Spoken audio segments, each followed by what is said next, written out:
Hey, everybody, welcome to Fatso Radio, episode number 96. My pleasure to come to you every Friday night. My name is Carlo Volpe, and thank you for tuning in to Fatso Radio. This episode of Fatso Radio is brought to you by Volpe Martial Arts. Volpe Martial Arts. This episode and every episode is brought to you by Volpe Martial Arts. KW's, Kitchener-Waterloo's hottest, newest Kung Fu and Hapkido studio. My brother, Sifu Adam, brings you his lifelong passion and excitement right to your door. Check it out, volpemartialarts.com. All right, folks, I get into type 2 diabetes tonight. I talk type 1 diabetes a little bit, but really more type 2 diabetes. What can we do about it? It's so common. It's so common. More common than you know. Ask around. Listen what you can do. I love you all. Thanks for sharing. Thanks for your love. Thanks for the comments. Peace. Lily, take it away.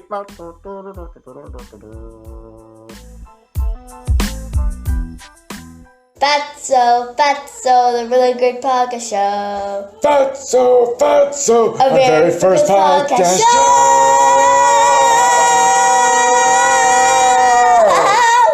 Yeah.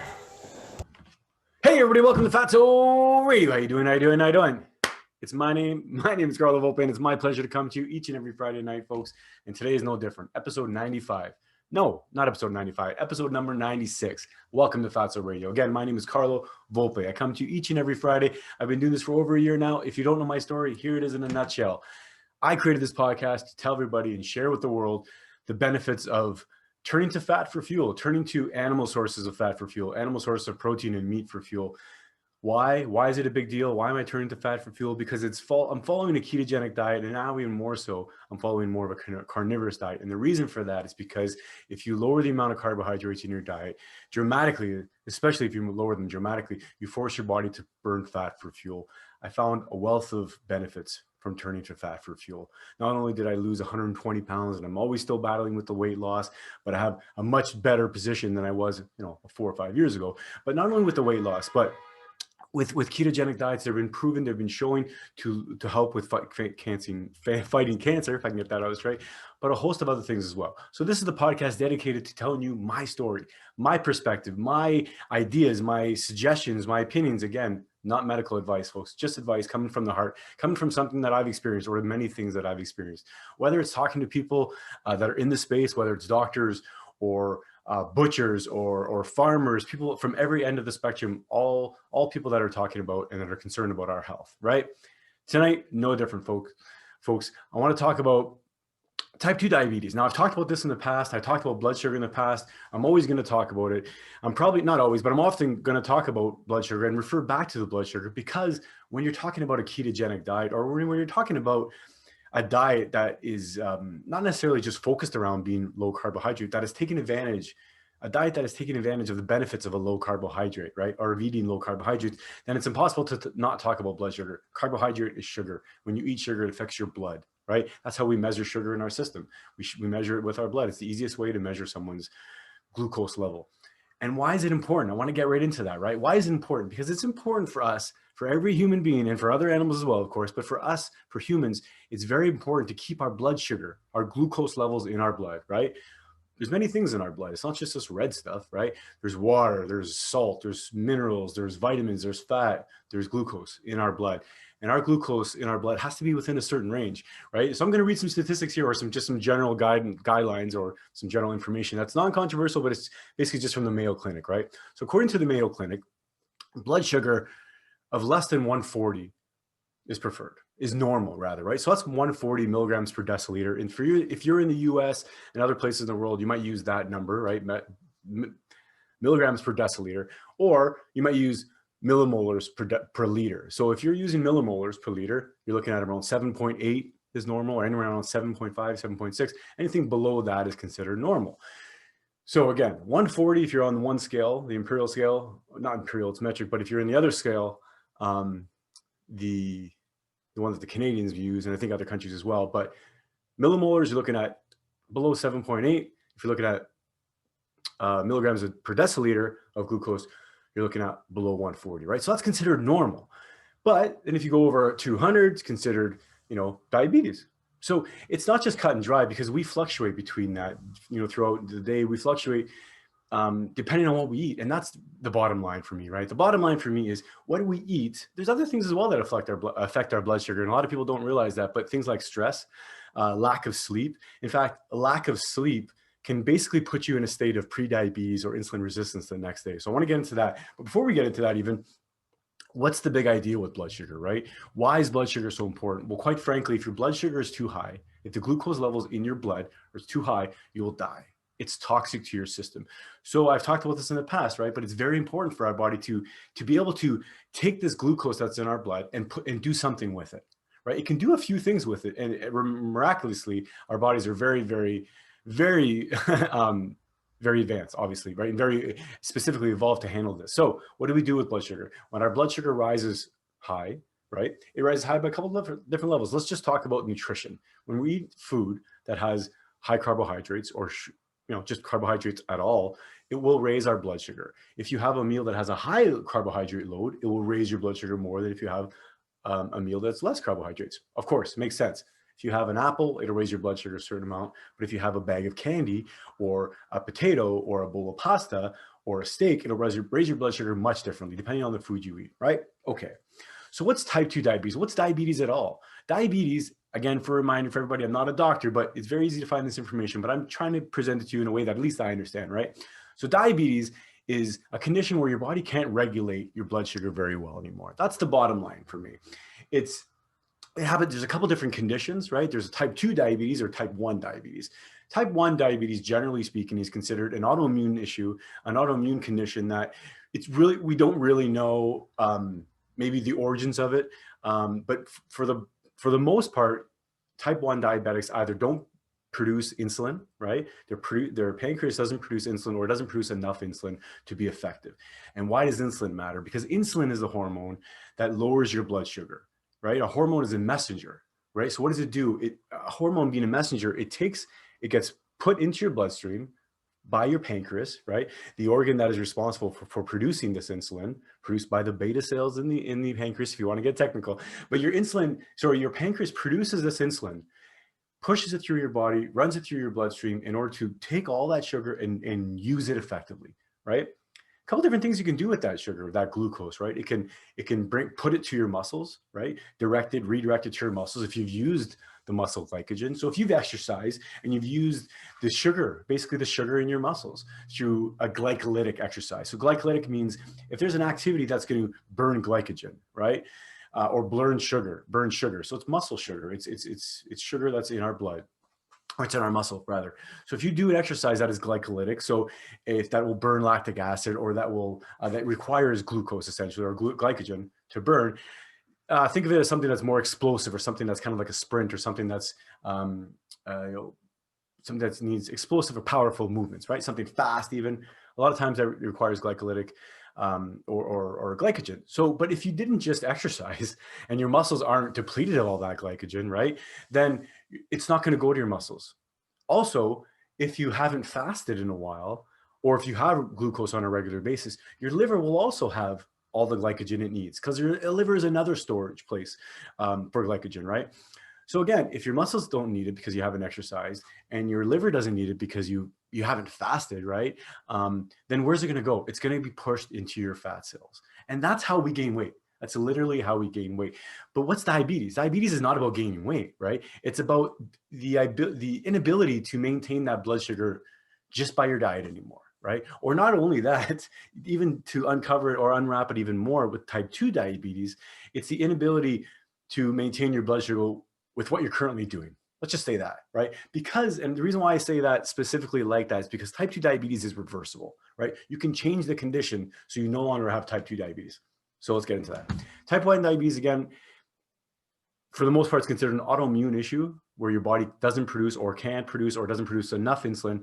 For a lot of those patients, you can take exogenous insulin, right? So insulin is in a shot. For a lot of those patients, completely fine. And for most people, right, most type 1 diabetics, it's completely manageable. It's been around for a while. Some type 1 diabetics are actually seeing a lot of benefits from eating a low carbohydrate diet, right? And for some diabetics, that may sound really, really scary because there's the idea of ketoacidosis. And I understand that it's a real concern, a real threat, real risk. So if you're type 1 diabetic, look into that and make sure you have all the information you need to have it. But for type 2 diabetics, ketoacidosis is really not a major concern. But back to that again, you can control your blood sugar, of course, by the sugar you eat in your diet, right? So for type 1 diabetics, again, if you're not producing insulin, you're going to need insulin. It's going to be, of course, a little trickier because you don't want your ketone levels too high. There's a very intricate balance that you need to maintain. You need to look into. An endocrinologist will help you with that. But an endocrinologist that knows ketosis is going to be amazing. That if you could find one, let me know. Send me the message. Again, great time to remind everybody, I'm not a doctor. I'm not a professional in health. I'm a professional in giving personal advice, right? I've tried every diet. I've done everything. Email me, fatsoradio@gmail.com with your questions, concerns, doctors that want to come on, endocrinologists, I'd love to talk to you. But let's get back to diabetes. Type 2 diabetes, right? Different from type 1 diabetes.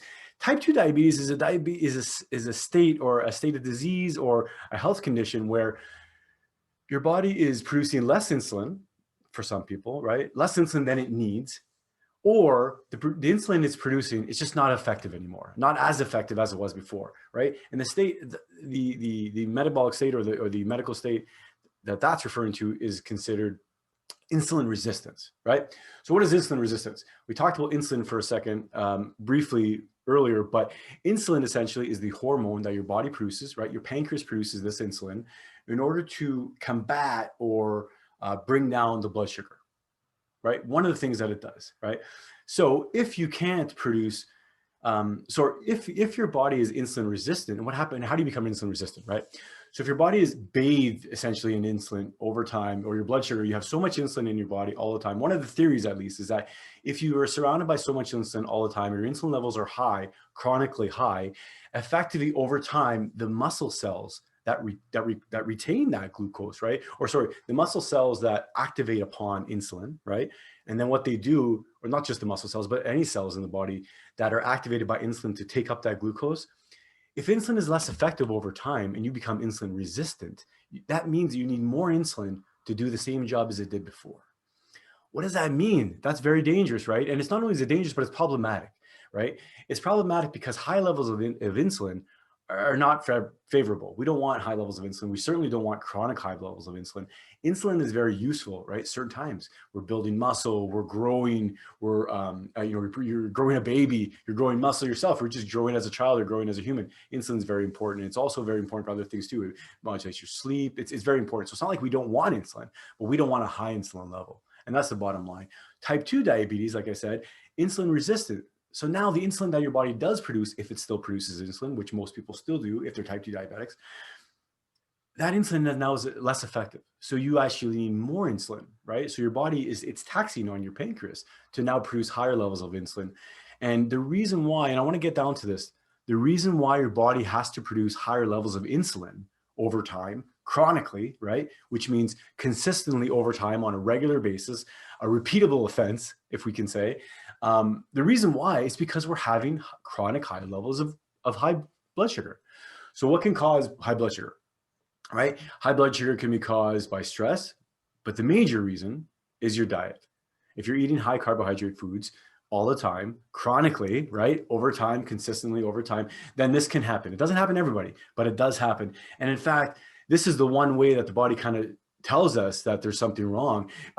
In other people, it may manifest different ways, it may manifest as of different illnesses. So this is one way, right? When your body, your pancreas just can't produce the insulin as it did before, or the insulin that's producing can't keep up with the demand, or it's not as effective, right? These are all these conditions that happens. So what happens? Your insulin level or your blood sugar level then rises, right? Your blood sugar level then rises chronically.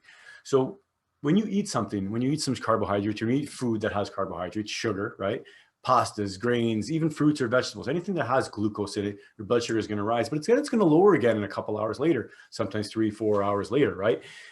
But if it doesn't lower again and it stays chronically high, that's a sign of insulin resistance, right? There's much more complication or much more details that go into that, and it's much more integral as far as what qualifies, of course, of insulin resistance or diabetic. But it's a common thing, and this is what I want to get to.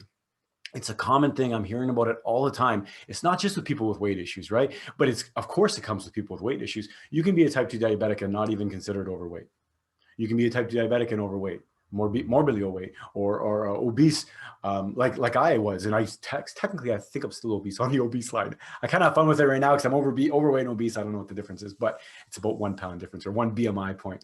But anyway, it's something that can be changed with diet. And that's what I want to get into, right? That's what I want to talk about the most here, because it's something that it's I don't want to say it's sad, but it's hard to hear, right? It's hard to hear that type 2 diabetes is becoming so popular that it's like a lot of people consider the number one threat or number two threat in healthcare, right? And the other thing with type 2 diabetes is that how we kind of look at it has changed, right? I hate to say this, but we've accepted it. We've accepted it, and it's become more normal. It's become more prevalent. It's become more common, to the point where it's not called adult onset diabetes anymore. It really isn't. I mean, officially it was never called adult onset diabetes, I'm sure, but it was really referred to as adult onset diabetes. I know many people over the years that called it that, doctors, physicians, healthcare professionals. And there's a very simple reason why people refer to it as adult onset diabetes, is because it used to really only happen to adults, right? Or old age diabetes, a lot of people used to call it. And quite honestly, it really used to only happen. It seemed like it only happened to adults and old people. The older, the more common that it became. And it really seemed like something. It's funny. I was talking to one of my buddies, Rich, the other day, and we were talking about just blood sugar in general and all that stuff. And we kind of came to the same funny conclusion, not funny conclusion, but the conclusion that we thought diabetes was something that just old people got because they eat too many sweets, and it was just such a rare thing, but you got it when you were older. That's not the case, folks. And I'm hearing about it on a daily basis, 30s, 40s, and 50s. Like, that's a very common age. I mean, the majority of people are listening and watching my show. Thank you for watching. Thank you for listening. And that's my demographic, right? 30s, 40s, 50s. Men and women split. I got an even split, 50% women, 50% men listening and watching. And this should speak, I hope, this should speak to everybody who's listening and watching, because it's one of the biggest, I think it's probably the biggest health concern out there right now. It's bigger than cancer. I think it drives cancer. I think it has roots in cancer. It has roots in all other autoimmune issues, right? It's insulin resistance. I remember I had Danielle Hamilton, one of my guests, a few podcasts back. He was talking about that insulin resistance. It's essentially manifests itself differently in the body. When it manifests itself in the ovaries, it's PCOS. When it manifests itself in the brain, it appears as Alzheimer's. There's many different forms of it, but essentially it's insulin resistant. It's a crisis of fuel, a deficiency or a lack of fuel. It really is, right? It's when your cells in your body can't use the glucose like it used to. Insulin is no longer effective. And remember, if insulin is no longer effective, does that mean that insulin is something wrong with insulin? No, there's nothing wrong with insulin, right? Insulin is very simple. It's just a messenger. It takes something and it transports it, right? It shuttles it. And if it can't shuttle it anymore, that means your cells are no longer receptive. You're no longer sensitive to insulin. So if you're no longer insulin sensitive, then you need more insulin, right? So what we've been doing for a long time, and we still do this every single day, is if someone can't produce enough insulin, or if the insulin they produce is not effective, we would give them more, right? Sometimes we don't give them more. Sometimes we tell, or health professionals tell you to watch your diet, try limit the amount of fat, which blows my mind. Blows my mind. When the doctor tells you to watch your fat intake because you have high sugar, yes, go see a new doctor. Yep, you really should. It's common. I know a lot of doctors that have said that over the years. Over the years, they've said that, but you need to question the science. You need to question it's not even the science. You need to question the logic behind that. This is a disease. This is a illness where we have a problem regulating blood sugar, right? Managing that blood sugar.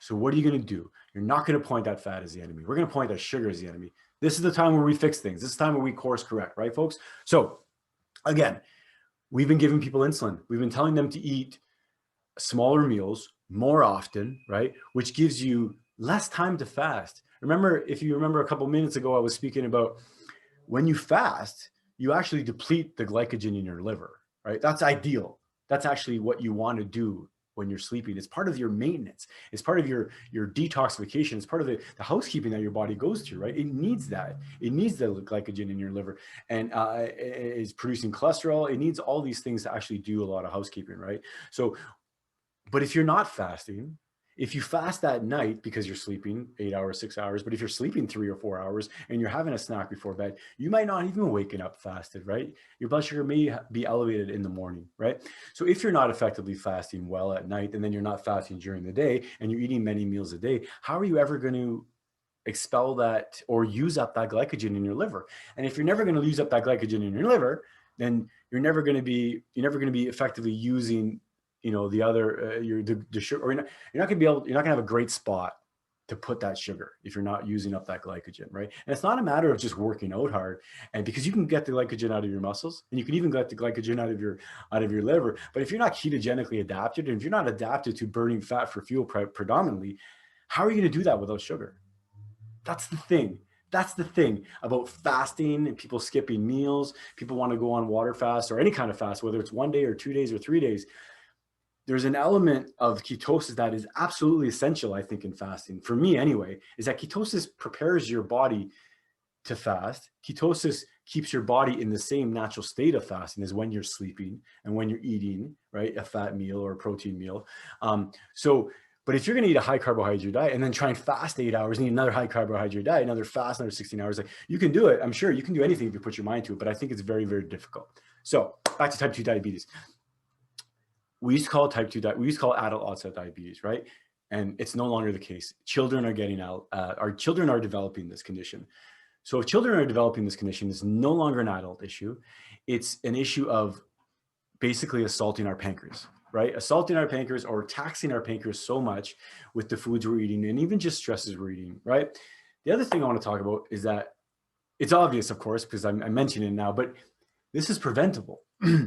If you've been following along, which I'm sure you are, thank you so much. This is preventable. This is something that we caused as a society. As a person, I can cause it. As a person, you can cause it. But again, it's no blame. I just want to point out this very quickly, that it is preventable, right? And the next logical thing to say after that, or the next logical thing to ask after that is that it's preventable, is that it's reversible, right? So that's my last thing I want to talk about. It is reversible. And how do we do it, folks?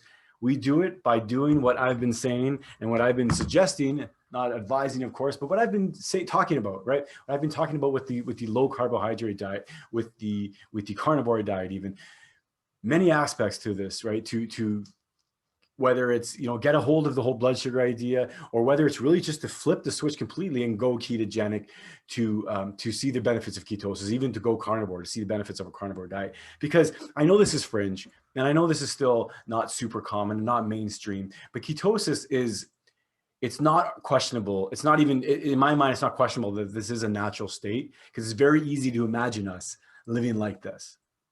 Think of this. If I eat meat once a day and some salt and some water, and I eat once a day, is it hard to imagine us doing that, eating meat once a day for the beginning of time, as long as we've been eating meat? No, it's not hard to imagine we've had access to meat once a day. Not only that, it doesn't have to be fresh meat, right? I can eat cured meat once a day. I can eat fermented milk, cheese, right, once a day, or whether it's 2 days or whatever it is. So one of the reasons why I think it makes so much sense is that because it seems very natural. So how do we do it? How do we reverse type 2 diabetes? And I want anybody listening to this, anybody watching this, whether you know me or not, send me a message, send me an email, fatsoradio@gmail.com, hit me up on Facebook, send a message in the Facebook page or Twitter. I don't use Twitter much, but just email me, fatsoradio@gmail.com, and let me know your story. And let me know, I want to coach you. I want to help you along this, because I have a couple of buddies now that have been chatting with me. It's amazing. It's amazing where this is going. A couple of years ago, I had friends say, "Hey, Carlo, I want to lose some weight. Help me with that." Awesome. I helped them along the way. I'm still helping them along the way. It's a journey, right? It takes many, many years to get it right. And it takes many years to keep it right. Now I'm getting things like, "Hey man, I just got told I'm type 2 diabetic." I get it. I completely get it. And you know what? There's light at the end of the tunnel. Type 2 diabetes. If you found out right now, today, if you're walking, you're running, you're sitting on your ass, whatever you're doing right now, and you just found out today that you have type 2 diabetes, just think of yourself as lucky, because now you know. Now you know what you can do. Now you know what you can do. Now you know at least one thing to attack, right? And it's the glucose manageability, your glucose levels, your blood sugar level. If you can manage that, and you can manage it, and ketosis and the carnivore diet are ways to help with that. It's funny because a carnivore diet is not always in ketosis. Your blood sugar is not always super, super low, and your ketones are not always high. So it's something that it's not great for people who love, I'm not saying it's not great, but it's the benefits of going carnivore is not that you get to test every metric and everything. The benefits of going carnivore, not only because you feel great, but it's that it's so simple. Eat some meat, and that's it, right? But when you're in ketosis, a lot of people that are following ketosis like to measure things, and that's great. You can follow ketosis and measure everything, or you can follow ketosis and measure nothing. and just use your brain, right? Greens and meat, you're probably safe. I did that for a couple of years. I lost almost 100 pounds doing that, right? So it becomes very natural. If we start thinking in that, if we maintain that train of thought, if we keep on banging that drum or reminding ourselves, what's natural? What's natural? Hunt an animal, kill an animal, eat that animal, forage some food, sure. Pick some berries when they're in season, pick some fruit when it's in season. Vegetables were very, very, I would say non-existent even, right? To think about how would you know which vegetables to eat? We took us thousands of years of cultivating and fine tuning and taking a couple plants and really, I won't get into all the vegetables we eat, but the bottom line is you can eat any single animal on the planet almost, right? Within reason. Even the animals that are dangerous, you have to be careful. You can cut out certain organs and things like that. Don't eat polar bear liver. But you can really eat. And as I was talking to my buddy Rich about this, Rich, shout out. I hope you're listening to this, buddy. Richie Gaunt. But it's amazing. We can eat any single animal almost. I haven't heard of an animal we can't eat yet, but we can eat every single animal on earth, insects included, fish, birds, and all that stuff. And the idea that we even need to go to plants kind of seems silly to me once you think about it. It's a given, right? It's something I've always accepted. I've always understood because you didn't even question it. Well, oh my God, we eat tons of plants. Why do we got to kill animals? Okay. It's easy to say that. It's easy to understand that because it's very simple to take a black or white 1 or 0 approach to it, right? Don't kill a cow if I can eat something else. Sure, that may sound simple at the level, right? But it's not, because you're killing something else still. So what you kill matters. It's not if you're going to kill something, it's what you're going to kill and how you're going to kill it. So again, how do we get back to this? How do we get back to a state where type 2 diabetes is gone? How do we get rid of it? Well, it's going to take some time, excuse me, but it can happen. And it does happen. It happens every day. Dr. Ken Berry, Dr. Adam Nally, Dr. Sean Baker, Dr. Paul Saladino, many, many doctors out there, many more, Rob Wolf, so many other professionals out there giving. Dr. Fung, I gotta try and get Dr. Fung on here. Jason Fung out of Toronto, shout out Dr. Fung. There's many resources to do this and really to get this right. But it starts with lowering the carbohydrates. It starts with lowering the sugar. It makes sense. But how do we do it? The way you're going to get around eating food that's bad for you, 2 ways, in my opinion. First, the food that's good for you and the food that you want to eat to help you heal, make that the best damn food you're going to eat and make it the best food and enjoy it. What I mean by that? What do I mean? Carlo, what do you mean by that?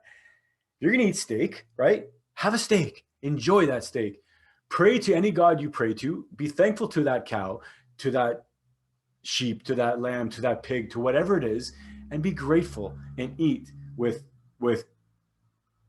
graciousness, I guess, right? And thankfulness. That's the idea. And do that. You can do that now. You don't have to have sugar. Don't have to have barbecue sauce on your steak. Have a steak, salt and pepper, 5 minutes each side or less or more, however you like it. Don't go more than 10 minutes. I'll come get you. But honestly, have a steak, have some chicken wings, have a pork roast, have a beef roast. All of these things are natural foods. Why? A roast comprises of protein and fat. A chicken comprises of protein and fat, amino acids and everything wonderful in there. These are things that are not going to raise your blood sugar. These are things that are not going to make you type 2 diabetic, but these are things that are going to bring you back. These are the things that are going to help you. Lamb chops, sausage, whatever it is, folks, fish, meat, amazing foods. And it's not like, I hope you see this and you think, this guy is not a brain scientist, but it's very clear, right? It's very clear. If you don't eat carbohydrates in your diet, especially if you don't eat a lot, right, you're not going to have a blood sugar issue. Just the bottom line. I'm not saying it's easy. I'll never say it's easy. So please don't yell at me and say, oh my God, you think it's so easy? Just stop eating sugar. It's going to fix diabetes. It's simple. It's not easy. It's not easy. It's just as difficult for someone like me to give up sugar and to stay away from sugar.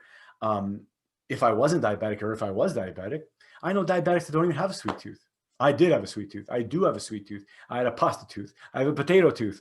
I have a potato butt, more like it. But you get what I'm saying, folks. It's not diabetes necessarily that's going to make you have a sweet tooth. It's not even. It's funny because there's diabetics out there that don't even love sugar. There's diabetics out there that aren't overweight. There's diabetics that are out there that are thin. So, and there's diabetics that are healthy That's the other thing too, folks. You can be diabetic, type 1 or type 2, and be healthy. I have friends all over the world, all over Canada, US, type 1 diabetics, type 2 diabetics. These people, my friends, right? They know certain things they can eat, certain things they can't eat, just like everybody else, folks. We're all human. There's certain foods that affects me because I have a condition, whatever that condition is, right? I'm human. I'm going to make mistakes. Not only mistakes, I'm going to make choices. I'm going to make decisions from one day or another to another. That's going to affect how I eat. It's going to affect my psyche again. Like I always say, there's a psychological element to everything we eat. It's not just feeding our body. It's not just feeding our stomach. It's feeding our guts, feeding our brain, feeding our emotions, our ambitions, our drive, our inspiration. It's what it helps us. It helps us get through. It helps us bang that drum to keep on going, right? So how are we going to lower your blood sugar? If your blood sugar is chronically high because of things like stress, but more so than stress, let's be honest, more so than stress for most people. I'm not going to say everybody, but for most people, it's more than stress. For most people, it's their diet. It's a lot of carbohydrates. It's for a lot of people, it's mostly carbohydrates even. And you know, the frustrating thing, and my heart goes out to everybody that's battling, whether it's diabetes or whether it's any sort of food addiction, or even just any sort of nutritional issues you're having. My heart goes out to you because sugar is addicting. It's addictive. It's the most addictive thing that I've ever encountered. More addictive, not as addictive than love. Love is the best, and love is the most addictive thing, and it should be righteously so. But sugar, my goodness, sugar is dangerous, and it comes in different forms, and for different people, it's different things, right? For some people, ice cream might be their kryptonite. For some people, it might be pasta. For some people, it might be jujubes or sour keys or gummy worms or gummy bears. Oh my God, if I could eat gummy bears all day long. And that's the thing too, right? There are alternatives. I always talk about, you'll hear me talking often about, don't plan a cheat day, don't have alternatives, don't do those keto sugar-free desserts and all this stuff.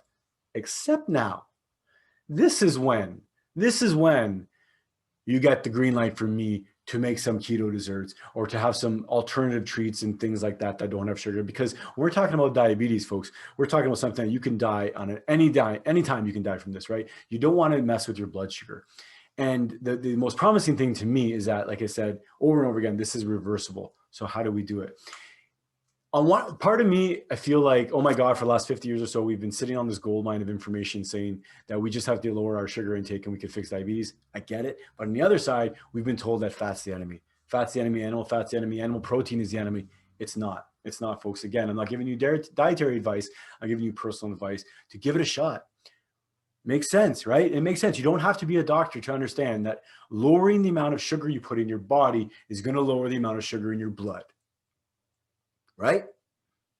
If you disagree with me, write to me at goyourself@gmail. Just kidding. Honestly, if you disagree, like, let's have a discussion. Let's have a discussion. If you're putting sugar in your mouth, it's going to raise your blood sugar. The bottom line, folks, the bottom line. If you put less sugar in your mouth, if you put less sugar in your food, in your system through food, it's going to have less of effect on your blood sugar. It's going to keep your blood sugar lower. What's going to happen if your blood sugar is lower? Not only is it going to keep your insulin level down, it's going to have less of a demand for insulin. So along with reversing your type 2 diabetes, which you lower the sugar, right? You can reverse it over time, right? Maintain it, reverse it over time. You're okay. Your blood sugar maintains at a good level. And you could do that for a long time. You could do that forever. And then that is the goal, right? The goal is to then be able to be more flexible. After a while, some people find a benefit. Some people see a benefit after 6 months or even a year of doing this, and they can actually have some carbohydrates, or after maybe a couple of years of this, they can see some kind of repair. But that's a long road, right? But it's still a better prognosis than to think that you're going to have type 2 diabetes for the rest of your life, right? Think about that. Type 2, when you're presented with the idea of type 2 diabetes, or any diabetes, of course, but I'm specifically talking about type 2 diabetes because it's estimated about 95% of all diabetic cases in the US and Canada, relatively, are type 2 diabetics, right? So it's a very small number of people that are type 1 diabetics. So I want to talk about that. So again, how do you do it? You lower the amount of sugar in your diet, and you can do it. You can reverse that. You can reverse that state. You're going to lose weight as well, right? You're going to lose weight because your insulin is no longer high. Your insulin is no longer high all the time because your sugar is not high all the time. So the benefits of that, you're going to see the benefits. You're going to have weight loss. You're going to possibly weight loss, possibly cognitive benefits, right? When I removed gluten, when I lowered the amount of sugar in my diet, I felt smarter. I actually felt smarter. Things started making more sense. So you may see that benefit. You may get the benefit. But again, how do we do it, folks? Back to the basics. Back to the basics. Forget what we were told about having 5 or 6 meals a day.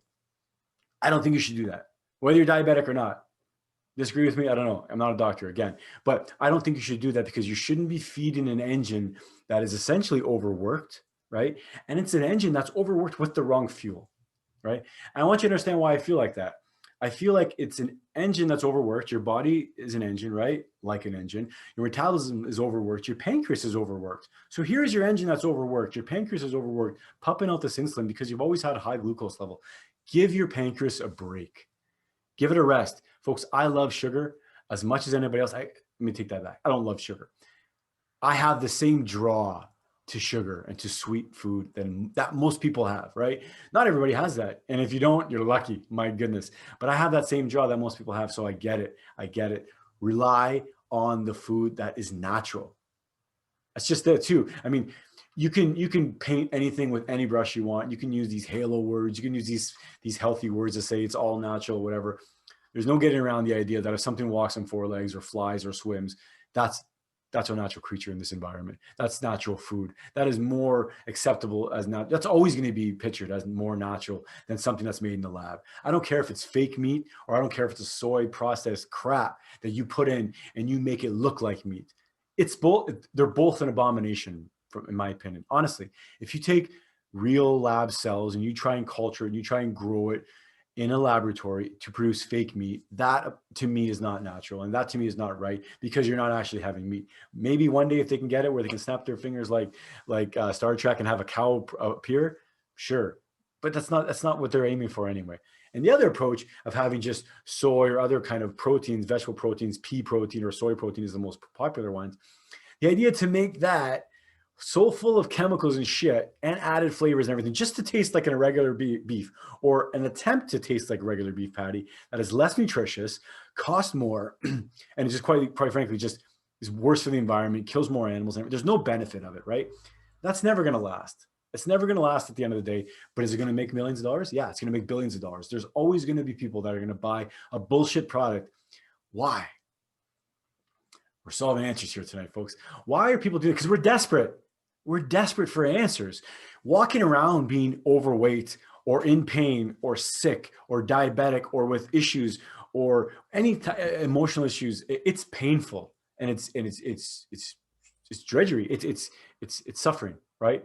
And people are looking for a way out. People are looking for something. They're grasping. They're desperate. And this is why all these diet pills are being sold. This is why all these diet shakes are being sold. This is why all these diet programs and exercise programs and weight loss coaches and all these things. That's why it's a massive, massive market because people are sick and they're tired and they're desperate. So here's a free solution. Go have a steak. Have a steak every day. Have some steak and eggs. Have bacon and eggs. Have chops. Have fish. Have salmon. Have turkey. Have emu. Have whale. I don't think you can eat whale. Sorry, but whatever you can have. Have the animal that's you're allowed to eat in your area and enjoy it. Again, it's not complicated. Go to talk to your mother. Go talk to your grandmother. It's the same thing. Go talk to your father, your grandfather, your uncles, your aunts. The same thing I always say, folks. This is not your health is not going to be fixed. Your health conditions, your diabetes, or any issues is not going to be fixed from mainstream medicine. It's not going to be fixed from mainstream BS diet solutions. It's not going to be fixed. For the most part, I don't believe it's going to be fixed from the mainstream approach. If it was, the mainstream would be healthy. And the mainstream is not healthy. The mainstream in Canada, United States, and around the world is overweight. The mainstream is borderline obese. I think I heard a figure of 2/3 of Americans are obese. I'm not surprised. And I'm sure it's at least half of Canadians in the rest of the world are obese, or at least the developed world, which is one of the most ridiculous things I've ever heard because we're so developed that we've developed our own sicknesses and our diseases of civilization and our illnesses of civilization. And really, it shouldn't be that way, right? Civilization is, groups and families and communities are there to help each other and support each other. And that's what happens. But what happens when government agencies and big business and really just money comes into the mix, and that's where the interests go, right? the Canada food guy, the American food guy, there's so much money involved in all of this, right? And it's hard to send a message though sometimes. It's hard to get the message heard on ears. It's hard to get the message listened to and it gets just heard, right? If there's not a lot of money behind it. But this is my way of doing it. You can lower your blood sugar level. You can lower your glucose level if it's chronically high, whether you have insulin resistance or whether you have full diabetes. If you're borderline diabetic, you have insulin resistance. If you're borderline diabetic, treat that like you're diabetic. You can reverse that. You can reverse it, and you will. If you try, you'll do it. Folks, it's not something that, like, I'm not saying you should go and pray to get your diabetes reversed. You can pray for your diabetes to get reversed, or you can go and do it yourself. Pray as well. If you're someone who prays, I'm not going to tell you not to pray, right? Pray for the strength to stay on this diet. Pray for the strength to be confident to recruit your family, recruit your friends, not recruit them because we're trying to build an army, but recruit them for support, recruit them for love, right? I don't talk about this very often, but if you are someone that prays and if you are religious, I think it's wonderful, first of all, right? I don't always understand it. I've been through years where I didn't understand the whole spirituality thing, and I still don't understand it, right? But I'm not in a position I'm not going to shit on anybody, first of all. Maybe I did in the past, but I'm not going to do that anymore. And because I understand that I don't understand that much, and I can be completely wrong about everything at any given time, right? So if you are someone who prays, how do I do this? How do I say this? If you are someone who prays, pray for the strength.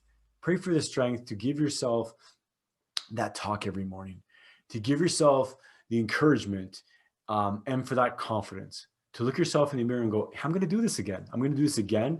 Maybe it sucks. Maybe the diet routine that I'm trying, or the diet regimen that I'm trying to follow is so different. Maybe it's so unique and it's such a change from the other diet that, man, it's hard to stay on. I get it. But how hard is it to stay on? And what's the benefit? What's the risk, right? What's the risk of removing all the sugar from your diet and all the crappy food from your diet? What's the risk? Happiness, right? What's the benefit? Happiness, right? There's no risk. I mean, there's going to be a risk of, you might miss some food, and I can talk for hours on that, but there's always that time where you see that cupcake. I wish I had that cupcake. Oh, I'm really craving that cupcake. But you know what? You've had that cupcake before. Tell yourself that into my work. There's my little tip of information. If you're on this diet, if you're on any diet, you're trying to be good, you're trying to follow the straight and narrow path for success because you have a goal and you know where that path is going to take you. Just remember, you've had it all before. And if you haven't had that blueberry cookie, you've had something else similar, or if you hadn't had that, whatever the dessert is, you've had something similar. Even if you haven't, just tell yourself you have. Fake it till you make it, right? That's it. Folks, I hope everybody enjoys this podcast. I hope everybody gets something from this podcast, this episode, and every episode. Again, email me, fatsoradio@gmail.com. I would love to have more doctors, more nutritionists, more dietitians, more anybody, massage therapists, physiotherapists, butchers, farmers, you name it, firefighters, policemen, everybody, police persons, everybody. I want everybody on here because this is a diet, not only a diet, sorry, this is a topic and this is an issue that really hits home for everybody, right?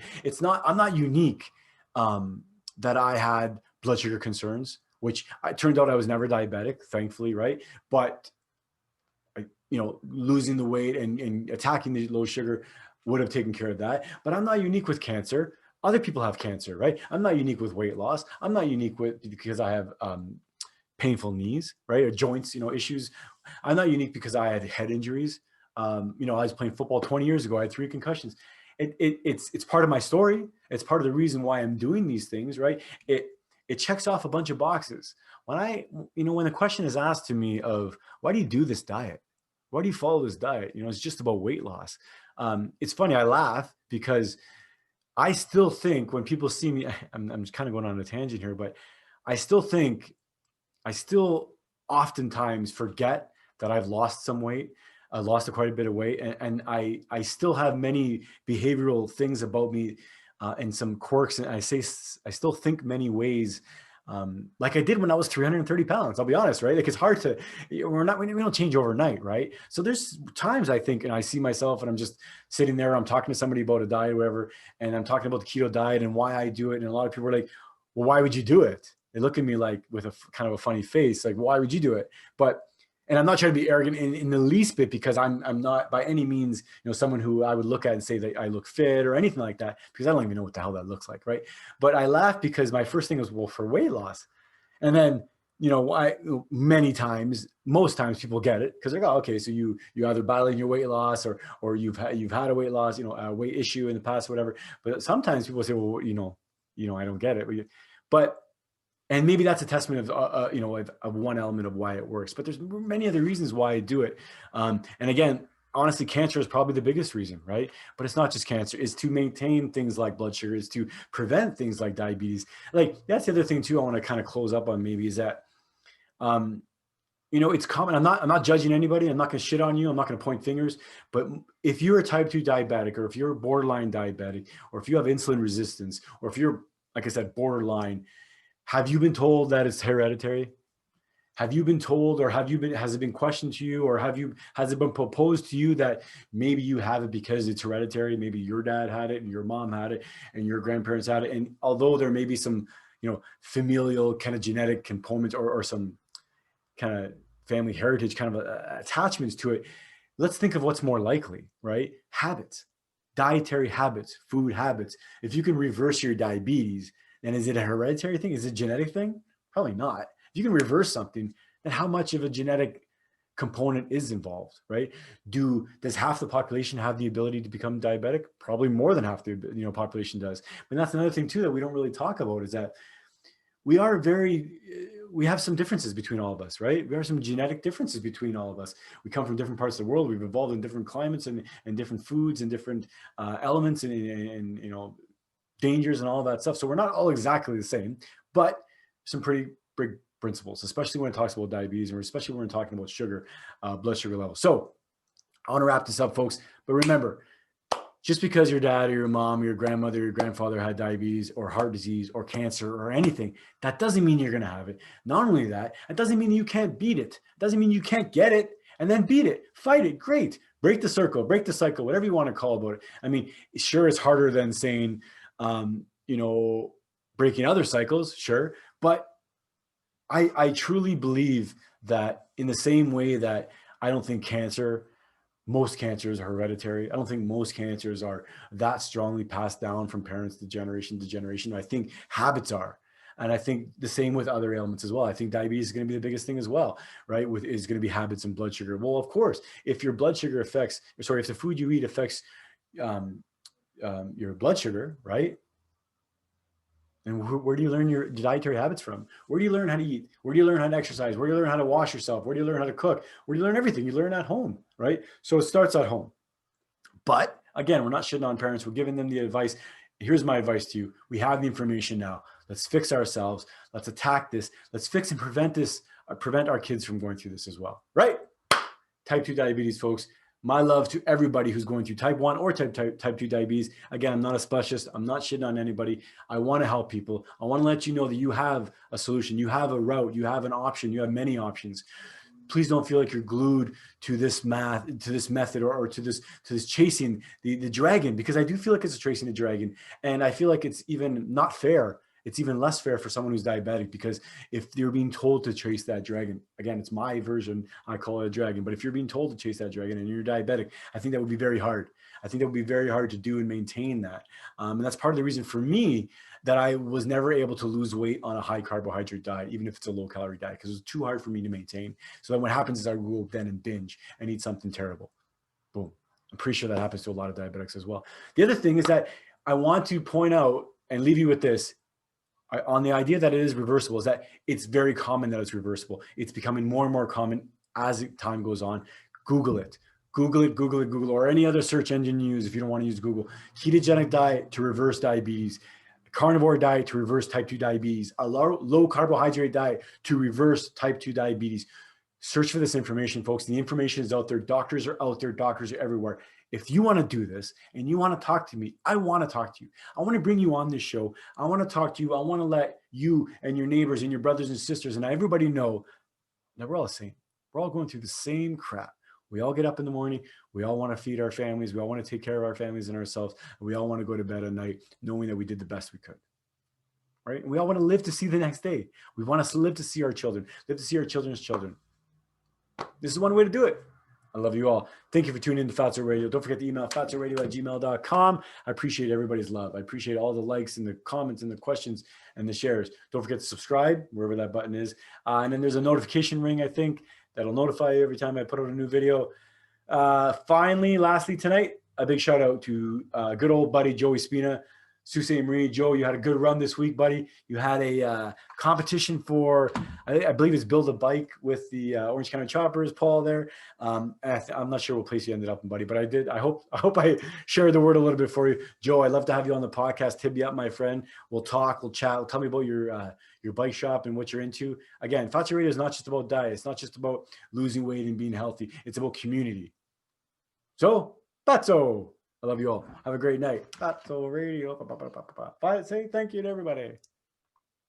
Let's say bye to everybody. Bye. And we'll say thanks for listening. Say thanks for listening. Thanks for listening. Bye-bye. Fatso Radio, the really great podcast show. Fatso Radio, the really great podcast show. So get your butt and get in your chair. Don't eat your nails and don't pull your hair. We'll talk about chicken or talk about steak. We'll talk about fat, for goodness sake. Fatso, the really great podcast show. Fatso, our very first podcast show.